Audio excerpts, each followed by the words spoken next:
Previously on Quest Friends. I suppose I don't have any other choice but to go see this doctor. He is a traitor and a thief and a murderer, and I see so much of him in you now. Now, you all met Everett. He's abrasive but very talented. Okay, then I want to toss Everett to Fancy Tom so that it hits him. Oh no! And you fall down 10 feet, 20 feet, 30 feet, 40 feet, 50 feet, 60 feet. You don't really hear anything except for the loud ticking of the insides of a clock.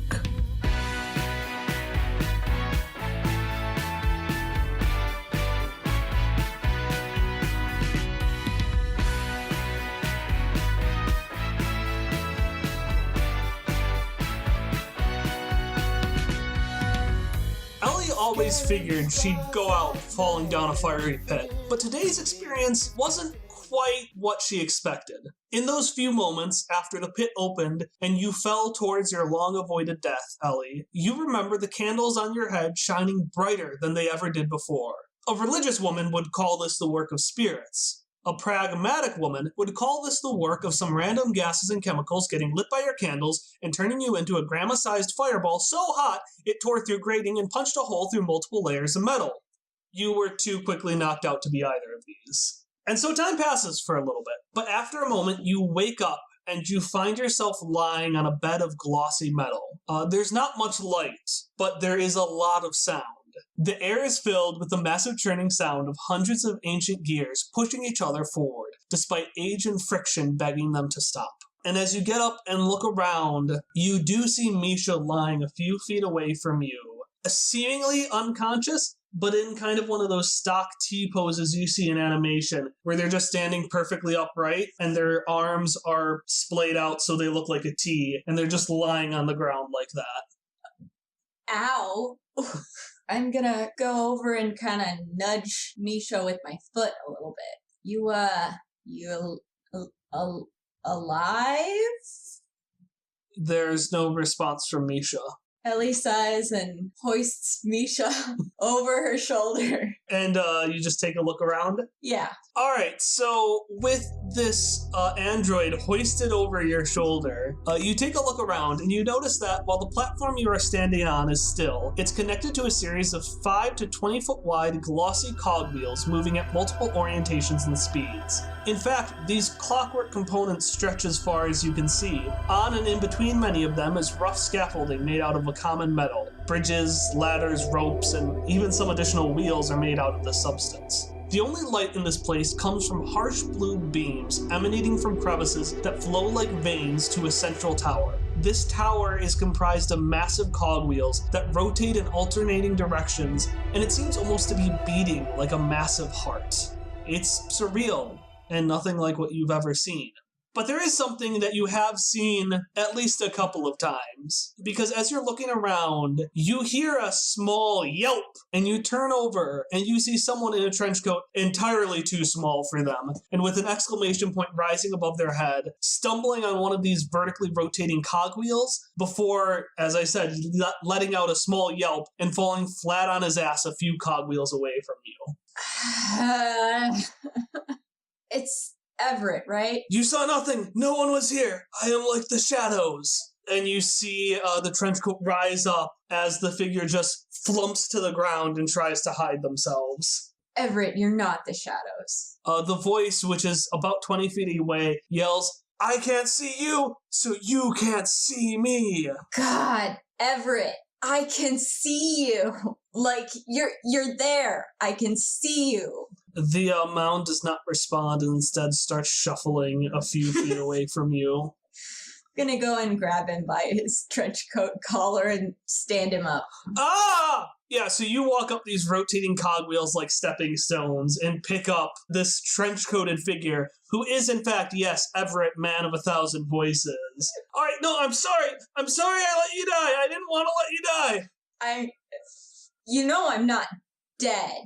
He looks at you dead in the eyes. That's exactly what a ghost would say. And he squirrels out of his trench coat, revealing a tank top with the name of some band, and starts shuffling backwards. Everett, Why are you here? He brushes his hair to the side. Well, I'm on a top secret mission, but I shouldn't tell you more about that, ghost. Are you going to rescue Mako? Yeah. You promise you're not a ghost? Promise I'm not a ghost, Everett. His eyes squint for a second, and... Are you really gonna make me roll to convince him that I am not a ghost? I mean, he's very ignorant.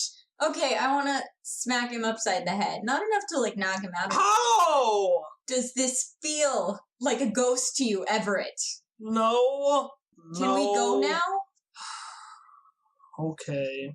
He points to Misha. But what's going on with them? You know, to be honest, I just woke up and they were laying there, and they're an android, so I'm assuming they're not dead, but they are dead weight. I'm just kind of dragging them around.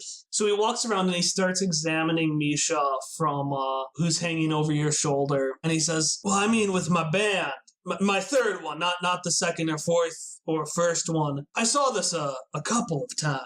And he motions for you to lay Misha down. I flop them down as gently as possible. I am generally not gentle at all. Okay, Misha, I want you to take 1 point of damage before armor for Elee flopping you down as gently as she can. I'm sorry. You have 1 armor, though, so you don't take any damage. So Everett's going to look over Misha a little bit and start saying, Yeah, this looks exactly like what I've seen before. And as he's getting ready to do something, he turns over to you, Elee, and says, okay, so I haven't done this in a while, but I think I know how to solve this. And he looks up and he looks down and he looks square at Misha's chest and he brings it down as hard as his bony little arms can bring it down and slams into Misha's chest. And Misha, with a start, your torso just moves up 90 degrees and your eyes open up. And as you wake up, a series of text runs past your eyes, like when a computer is booting up. For the most part, it's normal white text, but occasionally red error messages will pop up, saying things like, system not found, disconnected from network, suffocating, please listen, need you, and of course, error. And while this is happening, your eye turns an unbelievably strong red before starting to flicker. Now, Misha's an android and wouldn't know what suffocation feels like, but what they are feeling is absolutely what human beings would call drowning. Oh god. Well, Misha's just going to start making gasping sounds and just start being like, help, help, help! Everett, what did you didn't hit them that hard. Listen, I must go find assistance. And he shuffles behind his coat and he plops to the ground again and hides. For Pete's sake, Everett, I can still see you. No, you can't. Misha, are you all... You don't look all right. Yes, drowning person. Are you doing okay? Misha's just going to have their hands near their chest. Like I said, if a human was drowning, they would instinctively put their hands there. So that's what Misha's trying to do. Can I roll to see if I can help them? Doing what? I don't know. It's a role-playing game. I don't know what to do. Okay, but you can roll a history to see if there's something you recognize. Okay. Oh. 19. So you remember a time long, long ago. In a galaxy far, far away. No, you have a memory of Carl. One time when Carl just had way too big of a piece of bread and he just started gagging and choking, and you thought it was him trying out some sort of new singing technique, so he did almost die. But eventually you realized that he was choking, and you gave him the Gimlick maneuver, created by Franklin Gimlick, which is just the Heimlich maneuver. I want to do the Gimlick? The Gimlick maneuver. I'm gonna do the Gimlick maneuver on this robot. Will that even work? You go behind, Probably not. You push on Misha's side, and as you pull in, you hear a crack and a thud. Sorry. As something breaks inside of Misha. Shit. And the text moves faster and faster and faster. Oh, fuck. And your eyes just start flashing error. And then the red light turns off. and you're catching your breath again, and you're able to look around. Okay. It seems like what Elee did to you, it kind of broke the robot equivalent of an appendix. Oh my The god. appendix is the one that doesn't matter, right? Yeah, it's the one that only ruptures. Unless you, like, rupture it. Yeah, so, well, it's different. When it ruptures inside robots, it's okay. Okay. Trust me. I'm God. So it's like that. It's not going to affect you at all. Okay. But you still aren't 100%. Everything feels kind of foggy. It's like you're having to kind of breathe through a straw to get information. Okay. And so all esoteries or spells you do are going to cost twice as much intellect, with the exception of your kazoo. All right. And I'm going to give you an experience point for that GM intrusion. So who are you going to give the other point to? Ellie? I mean, Are you sure? Everett was very helpful. I don't think I can give. Don't you dare pick Everett over me. So as you get your bearings, Misha, I have one more thing for you. Yes. You look around, right? And you are able to take in everything that Elee took in. Mm-hmm. Just like with Elee, it's very surreal. But for Elee, it was surreal because it was nothing like Elee has ever seen. For you, Misha, it's the only thing you've ever seen. Oh, what? Because you realize, Misha, that you don't remember where you are. Oh my god. You don't remember why you're here. Oh no. Oh. You don't remember anything. It happened again. No. Oh. Why? Oh. God. Fine. All right. I have to adapt to this new situation. So Misha is just going to look around, and they are going to start grabbing really slowly the whatever is like. If we fell inside the pit, is there still trash within us, like near us? There is not trash near you, mostly because you didn't fall where all the trash is. Okay. Essentially, Elee became an impromptu fireball Okay. that burned a hole that both of you fell in. So you're far away from where all the trash was. Well, then they are just going to run their hand throughout the surroundings. Like if there's any wall, they're going to like walk around the perimeter of the room or whatever we are, looking kind of dazingly at it and kind of walking really slowly, like they don't really know what they're doing. They're not going to be noticing Elee at this moment. They're just going to be doing that. And to justify it, essentially what you're inside essentially a giant clock. So there are cogwheels everywhere. Right, so they're going to be touching the cogwheels and walking around that. Okay. Everett is going to peek out from beneath his cloak. Did you fix it? Ellie's gonna ignore him and move a little closer to Misha. You okay, kid? Did I break you? Misha is not going to. It's not going to react to that. It's going to still be looking at things. Kid. Misha is kind of going to be startled a little bit, as if like they're just realizing that there's a sound coming nearby, but they're not going to turn around still. Misha Jarvis. I believe that is my nomenclature. Yes. My nomenclature is machine in suit of human armor, just a rather very intelligent system. Are you the source? You're the source of my nomenclature, right? No, you told me your name when we met. You know, how long ago was it? It was like a week. A week ago? You know, remember? Misha Jarvis at your service? I did. What are you? Not who are you, but what are you? It's a real good question.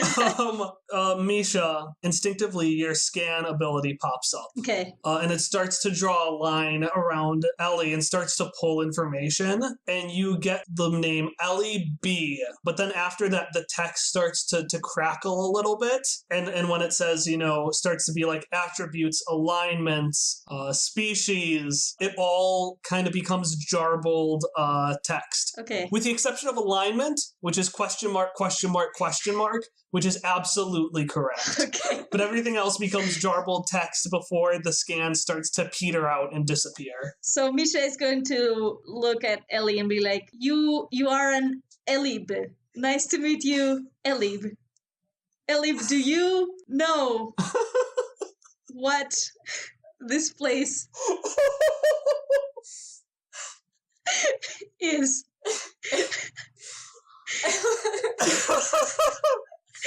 Ellie's gonna ignore the name. That's one of the nicer names she has been referred to as, and pat Misha on the shoulder a little bit. Well, it's under a trash pit, and I thought it might be hell, but it's not. It's a prison. And you see Everett, who has gone up and is perched at the end of the clock, the cogwheel, and he turns over and says, but not a metaphorical prison like most things. It's not a metaphorical prison like university or work or parents. It's an actual, real prison. Misha is going to notice Everett, and they are going to be like, I do apologize. I believe I have been before, even though I cannot access what I have been before this moment. I see that you are similar to Elee, except not the same height as Elee. Have you met Elee? Are you related to Elee? Have you been in this prison with Elee and me long?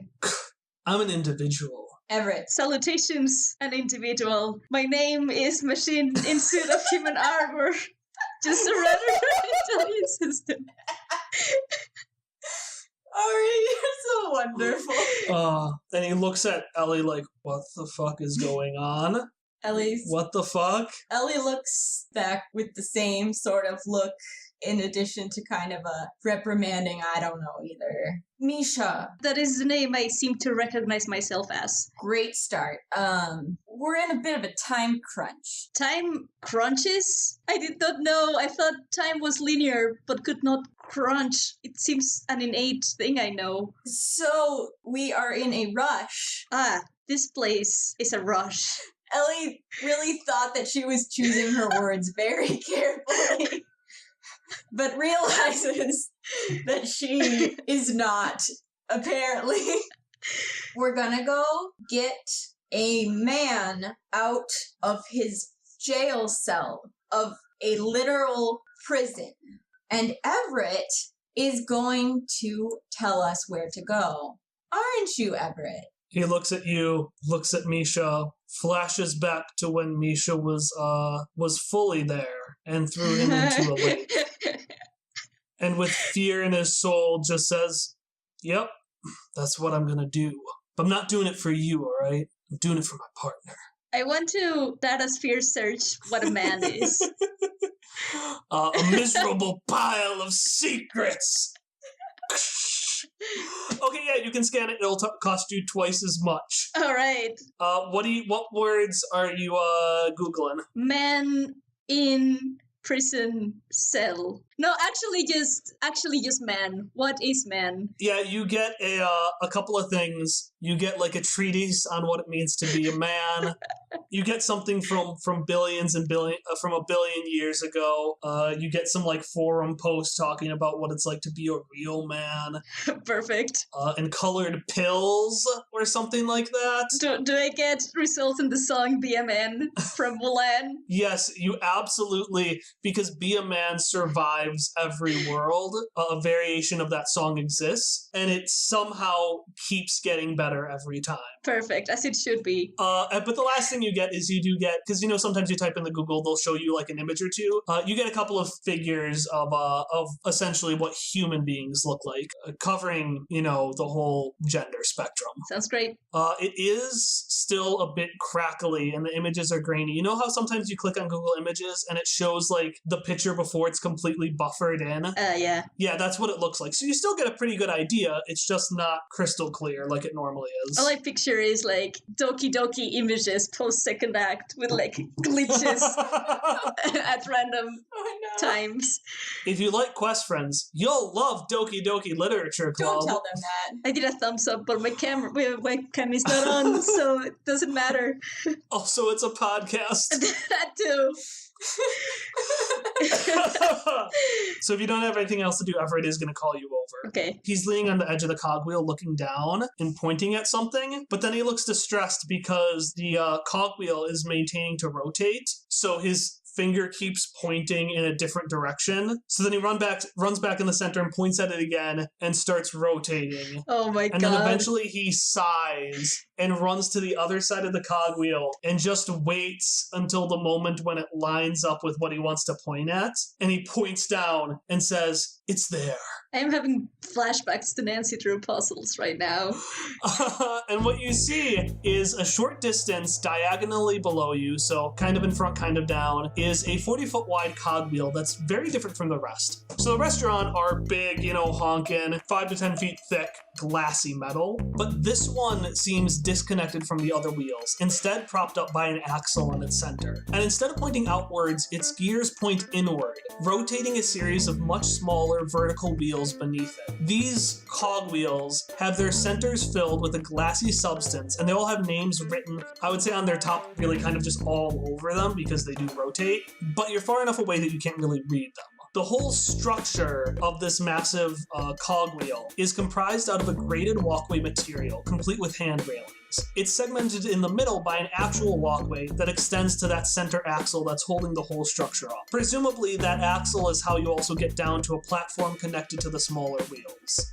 So that was the elegant way of saying it. The simple way of saying it is you've got a rotating donut-shaped walkway that stands above a platform, and that platform beneath it is surrounded by vertically oriented cogwheels that all have names written on them. 2 scientists stand on the walkway. One is walking around, just kind of looking at everything, while the other is leaning over and looking down at the vertical wheels, taking notes on a notepad. That's where he is. That's where the man we need to rescue is. So what we need to do is we need to get down there. We need to take everyone out, and we need to give Mr. Mako this. And he pulls out a little hexagonal thing about the size of his hand. Just like metal kind of object. It's mostly flat, but it's got a hexagon. And in the middle, there's this like glassy bump with a red gem inside of it, which Elee would presume is the Hamadium. Have either of you played the game Sorry? Yeah. You know that thing you press on the center to move the dice? Mm-hmm. Imagine that, but a lot smaller.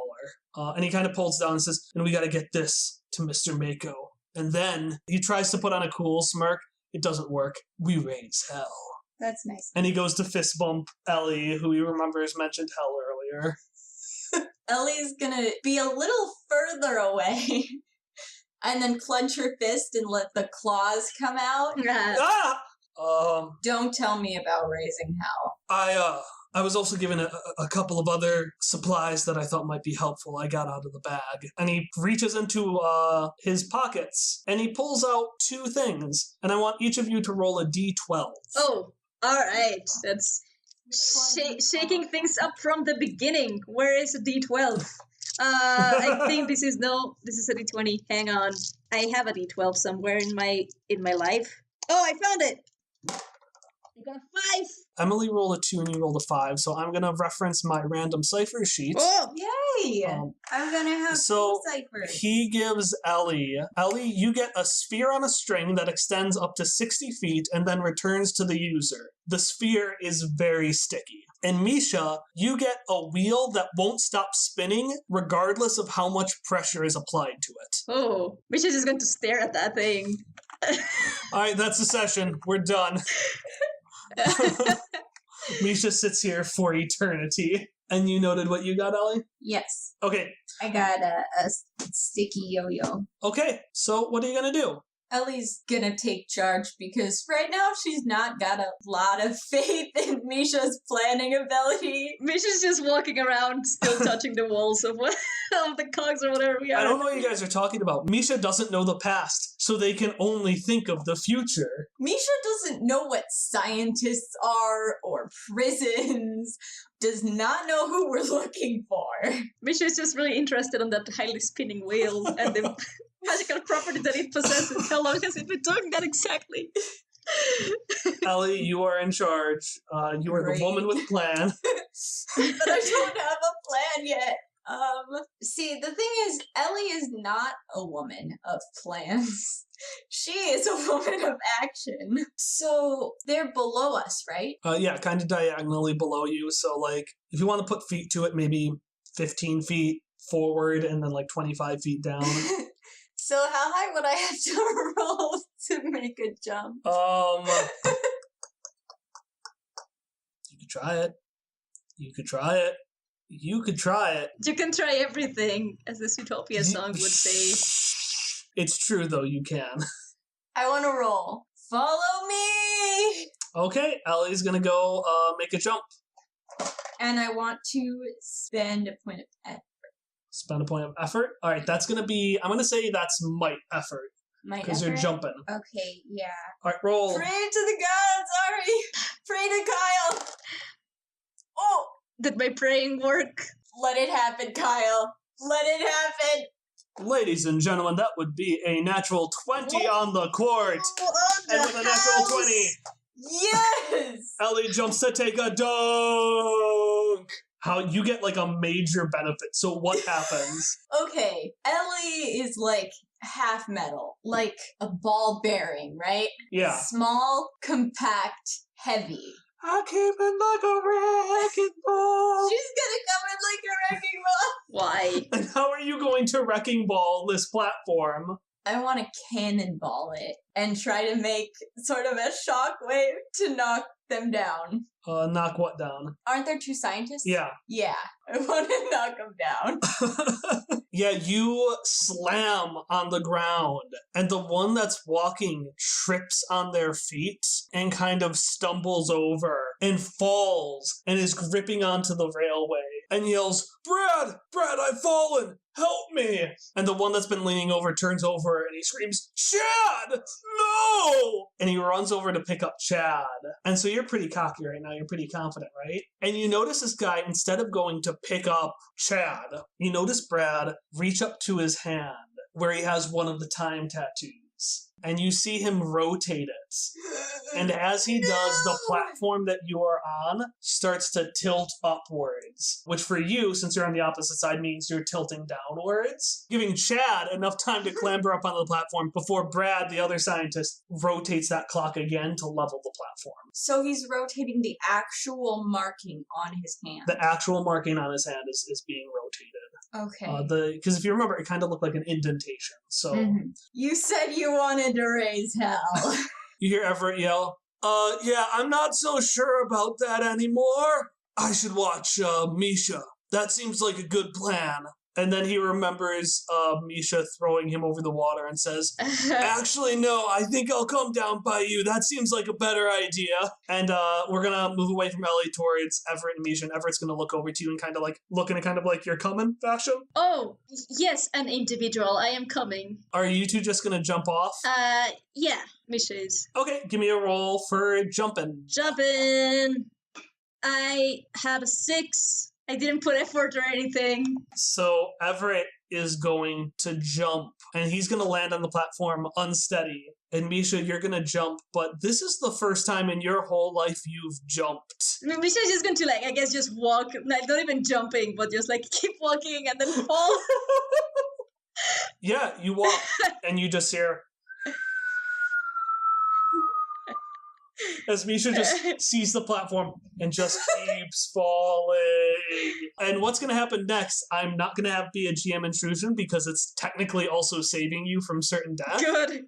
You're falling down. It feels nice, actually. It's a bit of a weird feeling, but it's a novel, and you're like really into that right now, you know? Yep. And as that happens, you get a sudden hit Oh, no. as you are grabbed on by somebody. Oh. And from Ellie's side, you see a hook wrap onto the bar right by where you're standing. And you see Misha with the Gendarme soldier that you let get away Oh. swing around on this platform and land right in front of you. And the Gendarme soldier looks to you and says, everyone else thought you were still on the outside, but I saw you with my own 2 eyes. I knew you were clever enough to get inside of here. Misha is going to introduce themselves to the Gendarme. I'm not here to introduce myself. I'm here to fight. Oh. Is Misha on the same level Yeah, as Misha. everyone else Misha now? is being grappled by this person who's standing in front of you dramatically and trying to be like this whole like, we meet again, I'm going to defeat you this time, while Misha's just like, hey, what's up? My name's Misha. Nice to meet you. What's your name? Are you an Ella bit too? basically. And I'm gonna say he causes initiative to happen there. All right. Let's jump straight into that.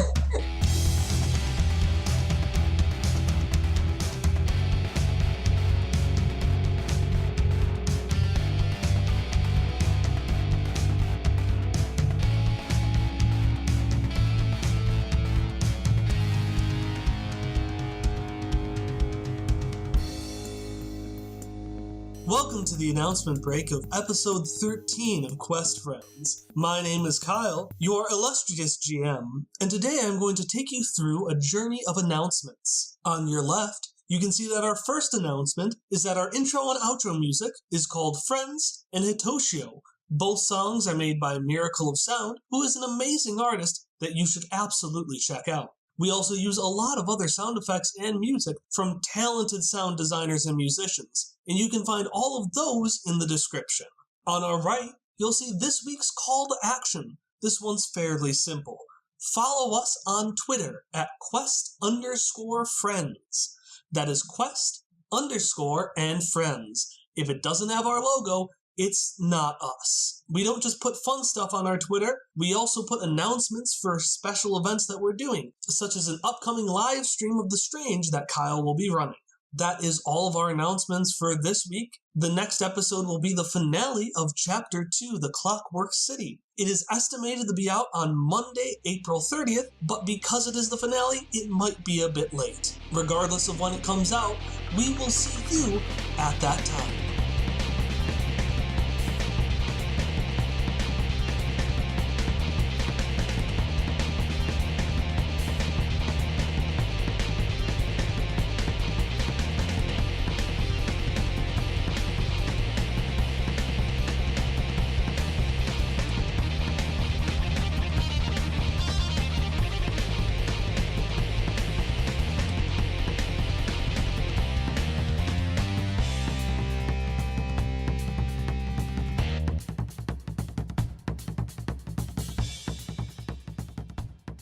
This is gonna be fun, because,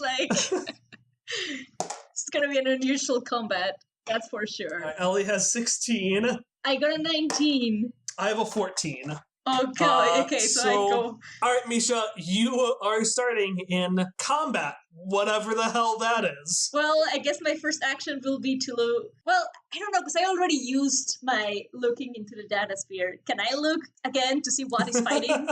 Yeah, I'm gonna say you are, just because it fits with the setting. You try to pull up what is fighting, but it's all hazy now.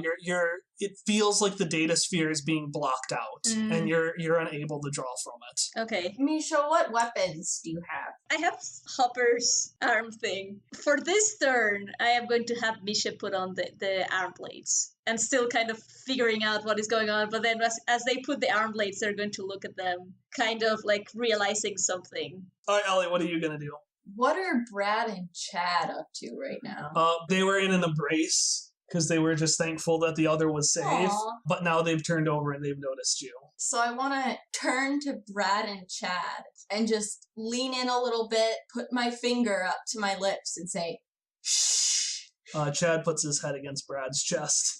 And then turn back to the Gendarme soldier and try to whack him across the head. With what? My fist. Okay, just my fist. Just your fist? Alright. Yeah, I don't want to kill him yet. Alright, so Ellie is gonna reach around Misha to punch this dude in the face. Misha? Yes! Yes, they are! I said that! I didn't realize! Alright, give me a roll. Pray it's good. No! It is a 6. But as you punch, you realize... Misha, no! Yo! You realize when, two people are trying to catch a ball, and because of that, neither catch it? You and Misha's scarf are both trying to punch this dude in the face, and because of that, you get your fist wrapped around in Misha's scarf before pulling it away. Pulling my fist away or Misha's scarf away? Pulling your fist away. Okay. It's a 6. Making I'm not going to punish you that rude. bad. But the Gendarme soldier, in seeing that, is going to whip their grappling hook at your feet and try to trip you and cause you to fall over. So I'm going to need you to roll speed defense. 6. Oh my god. It's a way to die. They grapple around your legs, and you fall to the ground and kind of actually stumble over so that your top part is hanging onto the walkway, but that lower platform that's surrounded by all the cogwheels, your legs are dangling over that. Oh Everett's gonna turn over and say, "Don't worry, I'll help you. I've got them." And he's gonna give a look to Chad and Brad, who look scared, and start running over to them with his Uchikatana motherfucking curved sword. All right, Misha, what are you gonna do? So all of this time, after they put the arm blades on, they're going to just have been staring at them really quietly. And if you imagine like a background noise in their own mind, you can imagine Yuri from Doki Doki when she's like, you know, that like really terrifying heartbeat and she's like breathing like that. And then Misha, can I just say that like Misha's eye is gonna like go like really red for a moment, and then they're going to look at the gendarme dude, and then they're going to just like run towards him with the air blades, trying to like shove it right in his face. Okay, I'm gonna say you're currently grappled by him. Yeah. So I would say it was more like you turn your head around and you just stick your fist up hoping to stab him in the face. Okay, I want to put one level of effort to this roll. And it is a light weapon, so it's already one step easier. Alright, so what I get is... Oh! I got an 11. Because it's easier and you put in a level of effort, you go and you just cut a gash against this person's face, and he screams out in pain and lets go of you. Alright. Yeah, and that's your turn, and he took a couple of points of damage.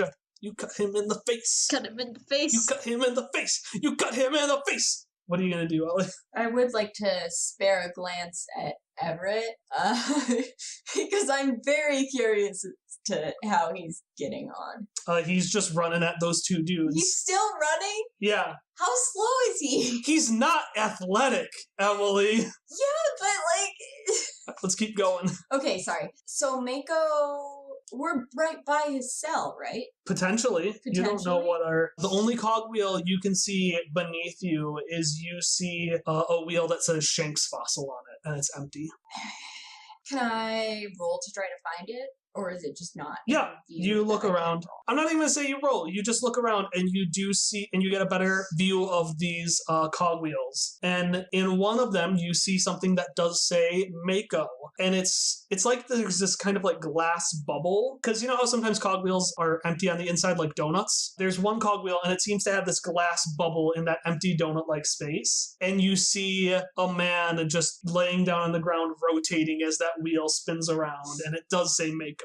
I want to try to free Mako. So you run over to the cell, and you can see it's basically made out of Jello. Gross. It's this gelatinous substance that it seems to be made out of. All right, so it's my turn. The Gendarme soldier looks at Ellie running towards Mako's chamber and yells over, "Brad! Quick!"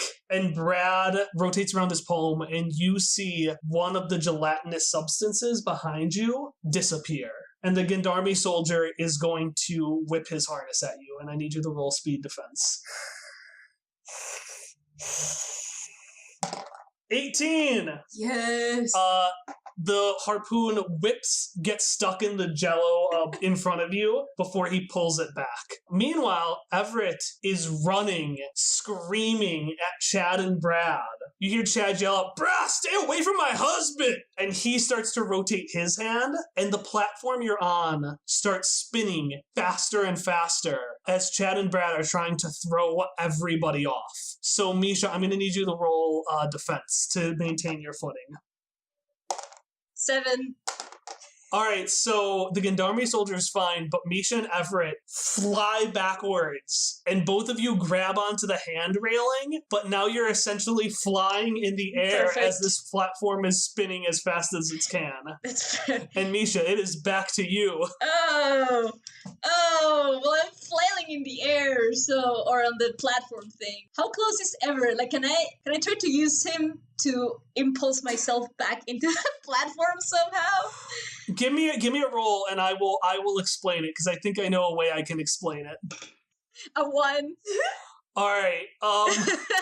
So Everett, you see him holding on, and he lets go, and he flies towards you. God. And you think, I can use his momentum to get back on. That's how physics work. And you go to grab him, and he just pulls you off. Oh no! And you essentially fly into the wall, and I'm going to say you take 4 points of might damage. All right. As you fly into a vertical cogwheel that's kind of like probably 10 feet away from this platform. These are giant vertical cogwheels, and you feel yourself going down on this cogwheel. And you realize that in about 5 seconds, the cog you're on is going to match up with another one and flatten both you and Everett. Oh no! Ellie, what are you going to do? Oh no! Really? How many feet away are they from me? I'm going to say a short distance. Okay, are they both conscious? Yeah, they're both conscious. They're both Everett's very upset. I'm not going to pretend to know how Misha is feeling. Misha right now just wants to keep hitting. I want to use the cipher, the yo-yo one, the sticky yo-yo. Okay. And I want to toss it to Misha and Everett. And also say, grab the ball. Everett grabs it on the bottom as if he's holding onto a microphone. Misha, what do you do? Do you grab onto this yo-yo thing? Misha grabs to Everett. So Misha's on Everett. Everett is kind of on the ball. And this thing which whips out with surprising strength pulls back Misha and Everett, and it flings you over the walkway onto the central platform that Ellie is on. But the weight was too much, and it snaps as you fall onto the ground. Ellie nods approvingly. The Gendarme soldier above you yells, "Hey! We're not done yet!" And he whips the harness at Misha. Misha, I'm going to need you to roll speed defense. All right, here we go. I got a 2 because this dice is bad. The Gendarme soldier whips their harness around you, and instead of pulling you towards them, you notice them use it to pull them towards you as they come forward with a fist and just knock you in the face. God. And you're going to need to take 4 points of might damage. I'm at 1 point of might. Oh I have 1 might. As he does that, Everett is going to scream, "Don't worry about it, robot friend." And he swings at the guy. And I'm going to have him roll, because I don't know if I want him to fail or not. And he misses. Oh, good. He swings right above this guy and kind of stumbles a little bit. All right, Misha, it's your turn. All right, so the Gendarme guy came with a harness, guided himself towards me, and punched me in the face. So now he is right where me and Everett are, correct? Yeah, you're essentially on the platform beneath that walkway, and you're all together, except for Chad and Brad, who frankly just kind of seem to want to be left alone. And that platform is still not on the ground, right? Because it's like if you're looking at a clock thing. Yeah. Okay, so then Misha's gonna try and push the Gendarme guy out, like from the platform. Like, just push him into the void. Okay, that's going to be tough because there are cogwheels surrounding this thing like a wall, but it is possible. Well, So, if you want to do it, give me a roll. the impossible is possible, as Kaido Momoda would say. Yeah, I got a 9. So, The impossible is not possible. No experience or effort? I rolled already. I should have put an experience or effort. You can use experience to re-roll. Oh, yes, I forget that I can do that. Oh my god, I'm doing that. How does this experience help Misha re-roll? Could Misha establish their footing, or their they try to do it first and then they realize that they are starting in a bad position? Yeah, first time trying, Misha fails, but then the muscle memory comes back and they plant their foot and get ready for another push. Do you want to put any effort into the second push? I do. I am going to put some might effort. I want to put 2 levels of effort. You only have 1 point of might left, don't you? Yes, okay. Never mind, I'm not. Since this is Oh, should I put a speed effort instead? I'm going to cheat and let you put in a point of speed effort. Okay. Because I really want this to happen. Okay, I'm putting a point of speed effort for the dice. I got a 14. All right, I want you to describe how you push this man either into the void or into the gears. Ooh. But if it's into the gears, would they be crushed by the gears? Well, otherwise they're falling. I'll push them into the gears then. Misha is just going to have a lot of curiosity as to how it looks when a man is between these wheels. They're just very curious to see that. So we're not going to describe the grisly scene that happens, But suffice it to say, you push him in, and he gets crushed, and as the capsule breaks holding the harness, you see the harness shoot out and kind of like wildly shoot the rope all around you. And it's weird, because you feel like you should feel something. I'm not going to say whether or not you feel like it's supposed to be something positive or something negative, but you feel like you're supposed to feel something, and you don't. And he falls to the ground. And Everett's traumatized forever. Chad and Brad are definitely traumatized forever. Ellie is... Unfazed. Ellie is unfazed. You're out of combat. Congratulations. We've officially murdered our first man. Okay, so you get a look around. In front of you is Mr. Mako's chamber. You look around, you see other chambers. You see the name Shinx Fossil. You see the name Brackleberry, and you see the name Misha Collody. As you see the name Collody, you instinctively get a deep, sharp pain inside of you. Oh, yo. And everything, your vision, your ears, your memories, your concept of being disappears for a second. Oh, God. And it just feels like pain and emptiness. Oh, yo. And then it comes back. And then you're okay. You still don't know what the fuck is going on, but you're okay. Okay. This is some doki shit. Everything's fine. Just Collody. I'm actually gonna pronounce it Collody. I like Collody better. All Just right. Collody. Nickelodeon. Okay, so what are you Sorry. gonna do? You've got a traumatized couple above you. You've got a traumatized boy beside you, and you've got Mr. Mako's chambers, which, as I said, are a cogwheel that are rotating. So he's kind of lying down on the ground, rotating around, and there's a glass bubble. So what do you do? Everett, how do we get him out of the cell? You killed a man. You killed a man. Everett, focus. Focus. I don't. And he's gonna get down on his knees and just start racking back and forth. I don't know. I don't know. Can we get back up to Brad and Chad? Yeah, there's that axle thing in the center, and there's a ladder attached to it, and you can just climb up to the walkway. I want to motion for Misha to follow me back up. Okay. Do you follow me? Yeah, Misha is going to take a little bit to respond. They are just going to be repeating the name Collody for a couple of times, and then they're going to realize that Ellie's talking to them. I want to put my hand on Misha's shoulder as I approach this couple. Open the cell. This is not chill, bruh. This is not chill at all. And they open up Mako's cell for you. I'm gonna say, because you murdered a man by crushing him to death in some gears, you don't need to roll intimidation. Yeah, I was taking Misha up with me because Oh my god! You two are monsters! Is this what happens when Hop and Jacques aren't around? You two are monsters! To be fair, Misha doesn't understand that they have done anything wrong. Misha just wanted to see what happened if you put a man inside in the middle of two cogs. They don't know that the man is dead. just want to make them nervous. Okay, fine. They open up the cell. I want to go back down to Miko very quickly before something else terrible happens. Okay, he's still just rolling around on the ground. Okay. Well, apparently my signature move when people are on the ground is just drag them up by the collar, so Okay. may as well. You reach over to grab him, and I need you to roll speed defense. 19.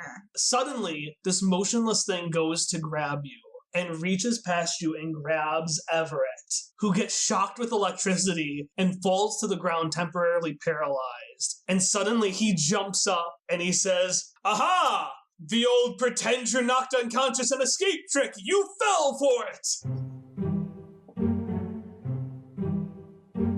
Sure enough, it's Mr. Mako. You see this tall, spindly man with a really long, thin mustache, a giant grin, and just the most poofy ass hair you've ever seen pop up, ready for like war. It's about time I made my escape.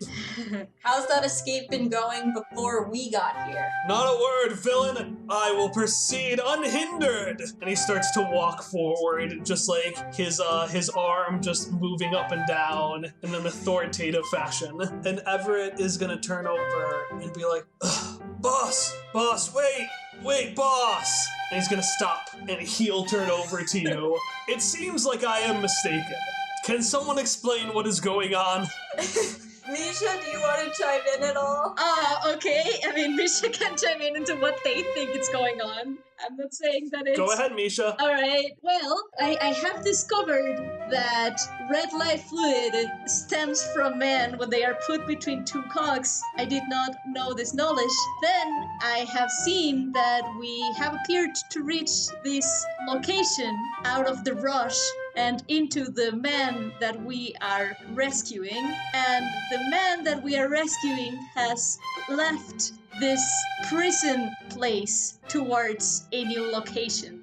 And this wheel still continues to spin, and it puzzles me as to why it has not stopped, and it's going to show the cipher.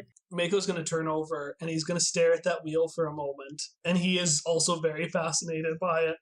And then Everett's going to pipe up, your wife sent them with me to rescue you. My wife, Mauve, is she doing all right? I mean, she's kind of pissed that Vera threw you in prison, but she seems fine. And he's gonna laugh at that very boisterously, like, no, I'm filled with rage too. Let's go tear this thing down, shall we? And he raises his left arm, because if you notice, he does not have a right arm. And his lights crackle a little bit before disappearing, and he looks to himself and says, right. I forgot the power from this place blocks out the data sphere. That's going to be a problem. Did either of you bring a glove by chance? Misha is going to point up at their scarf and ask, is this a glove? That is a glove in process, my dear. Everett's going to weakly raise the little hexagonal thing and say, you mean this, sir? Yes, exactly that. That's exactly what I'm looking for. And he grabs this thing, and he puts the button facing against his palm, and he slams it into his thigh. And you see this hexagonal little thingy open up, and you see wires start to reach out from it and extend across his arm as the spaces between the wires are filled by pliable metal gauntlets. And the palm emanates a bright red. And he pulls it out and he feels it. And I should emphasize, this is on the arm that he already has. He's not replacing his other arm or anything like that. So how much do you two know about this place? I know this place is very big, and I know that this place is new, and I know I have been in this place before. I mean, it's like a clock, right? Like a ticky thing that goes around. Well, it's not just a clock. It's the most dangerous weapon that's ever been designed. And I would be remiss if we left this place without taking it down. And with that, he's going to take his glove, and he's going to point it at the axle beneath you. And a beam of red light is going to shoot out from the glove, a consistent laser. And he's just going to laser a hole in the ground beneath you. Wait, are you destroying it, like, right now? Like, this minute? Because we've got 2 other people somewhere. Oh, you do? Do you know where they are? No. Well, if they're anything like you two, I'm sure they'll be resourceful enough to get out there before we all die. And he jumps down the hole, and you see him disappear, and the glove comes back up in emotions, and he says, come. Misha's gonna walk towards the hole. He's gonna grab Misha and be like, seriously? What if they just He has motioned to come. Just because someone motions to you to come does not mean you have to come, Misha. I will register this. Thank you for your input, Elee. So, should we just leave him? He's gonna pop his head up, and it's gonna like pop up so you just see like his nose and the hairs are just popping out from the hole a little bit, and he's just gonna look and say, come, what's the rush? Elee has forbidden me from coming towards your location. I'm not forbidding you, Misha. It's just that you shouldn't do everything you're told all the time. And I don't trust men with mustaches. He looks genuinely hurt, and he says, Elee, I'm very disappointed to hear that. How about this? Here is my promise. And he pokes up the rest of his head so his chin is resting on the hole. If you help me destroy this platform, I will ensure you that we will find your friends before we leave. I have an inquiry for you, Mr. Mako. What are friends? Well, I suppose that's a deep question. We're coming. Okay, so you all pop into the hole, and as you pop down, you don't see this because you're in, but we, the audience, see his hand pop up again and point towards Chad and Brad and say, you two are very good gentlemen. I appreciate how you've been treating me. I would highly suggest you leave this building before it collapses to the ground and kills everyone inside.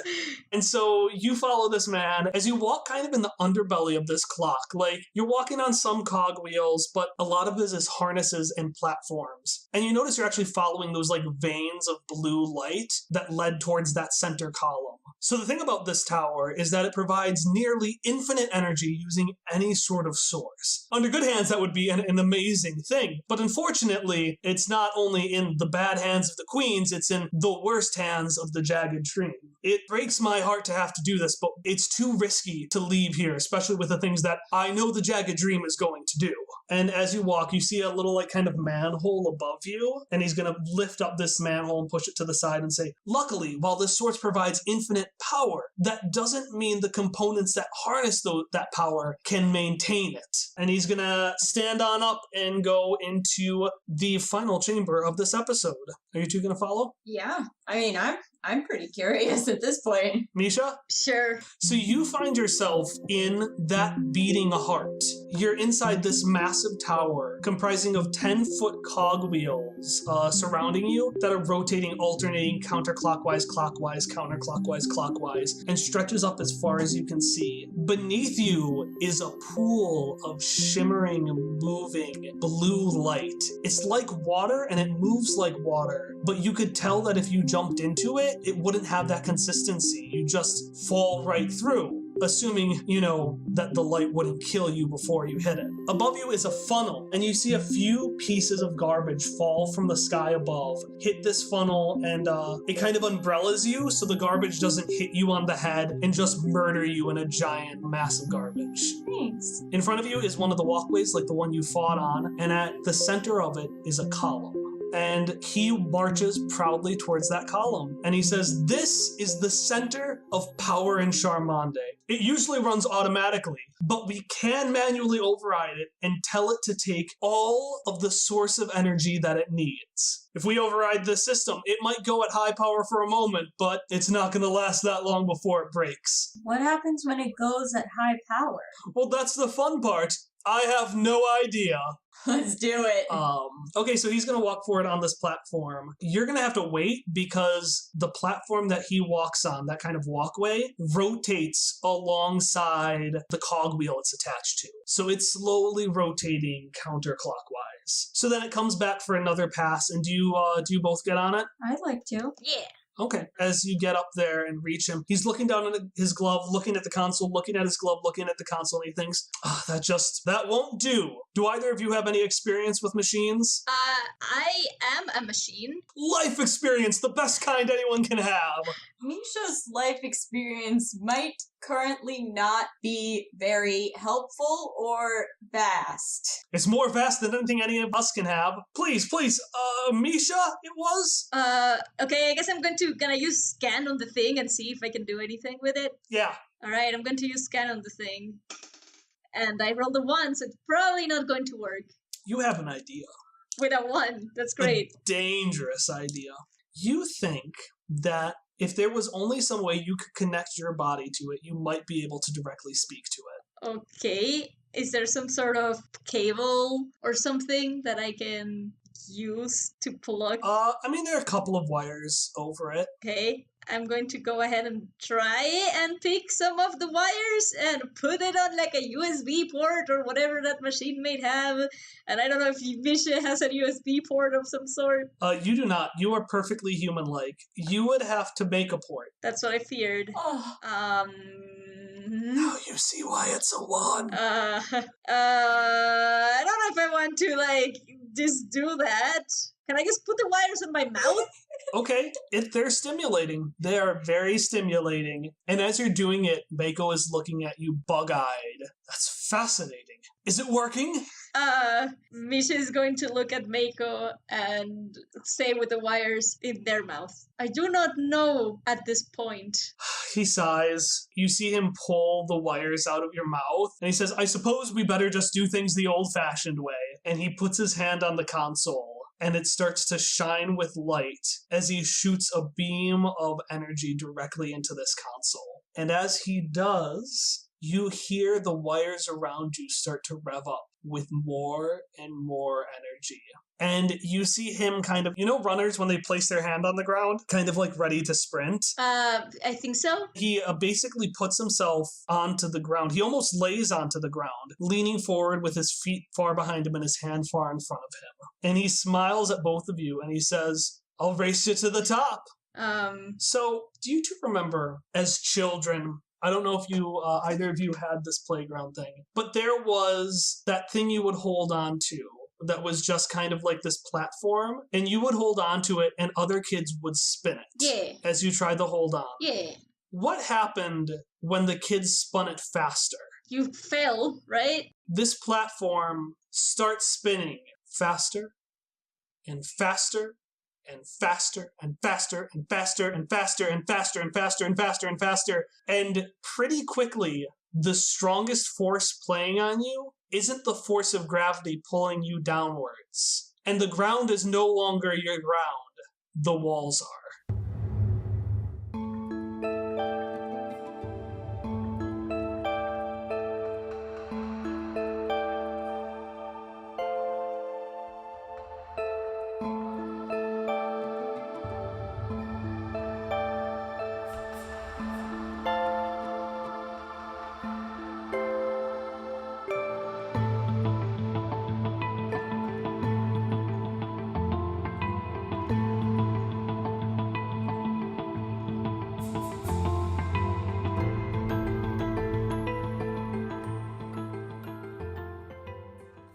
It's a centrifuge! It's a centrifuge!